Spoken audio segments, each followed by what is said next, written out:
Greetings, and welcome to the Paper Shredder, where no book escapes the cleaving blades of scrutiny. Today's review is The Short Second Life of Holy Fuck, This Fucking Title Is Too Fucking Long by Stephenie Meyer. Here's a small thought experiment for you all out there.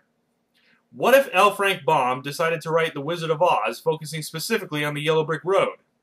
What if Arthur Miller wrote The Crucible, about the fire that the girls all danced around? What if Shakespeare wrote Macbeth and dedicated it strictly to the witches? Actually, that last one doesn't sound like such a bad idea. But the point is that writing a version of your work focused on the most minor elements is not only incredibly silly, but unnecessary.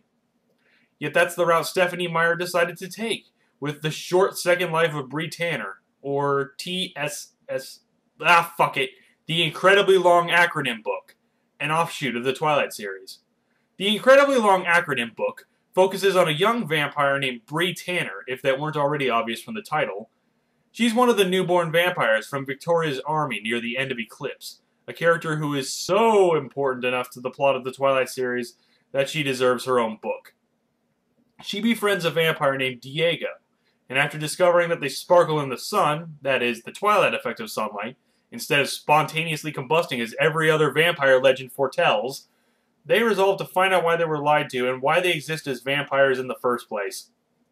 Any intrigue that this plot could have had is thrown right out the window if you've already read Eclipse.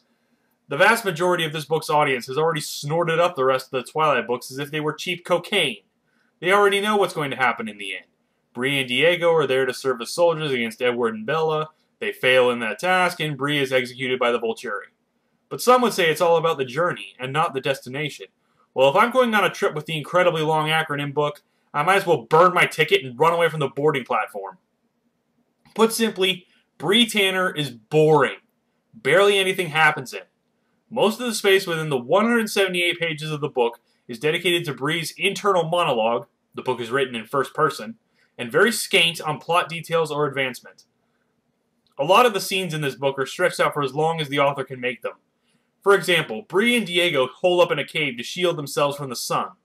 The conversation they have drags on for about 20 or so pages, and the only significant thing that happens is that they learn they sparkle in the sun instead of burning up.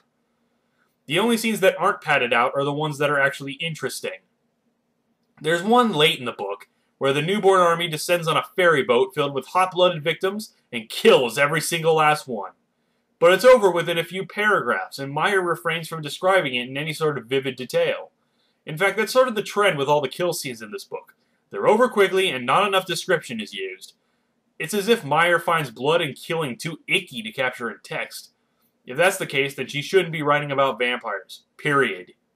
And speaking of Bree and Diego, the romance between the two is one of the most ridiculous romances I've ever seen.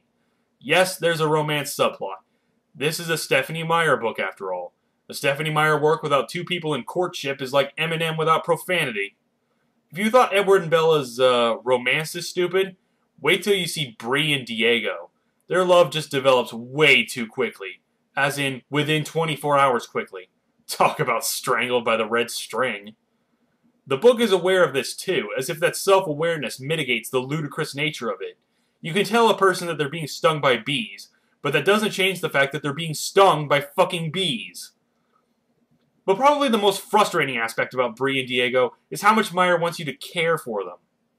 They both have boo-hoo sob stories about their human life. They are portrayed as two of the only three decent vampires in the novel, the third being a guy named Fred, and they both die by the end of the novel, as if the reader was supposed to mourn them. This sort of character favoritism in fiction just needs to stop. Period. For one thing, it's an easy way to make a Mary Sue or Gary Stu, due to the special treatment given to the character in question. And second of all, any attachment I have to the character will feel artificial and forced. I might even decide to just hate him or her out of spite.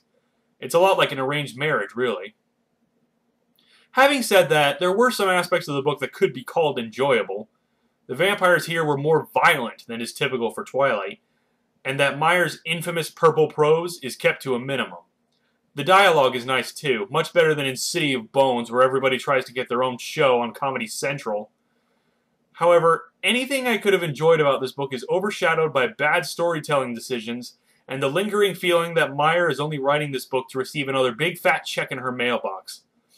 As a former Twilight fan, which will absolutely not be discussed, and if you attempt to discuss it, I will relieve you of your ability to have children, I do not recommend the short second life of Bree Tanner. At all. And thus, this book was shredded. Tune in next time for my review of Empire by Orson Scott Card.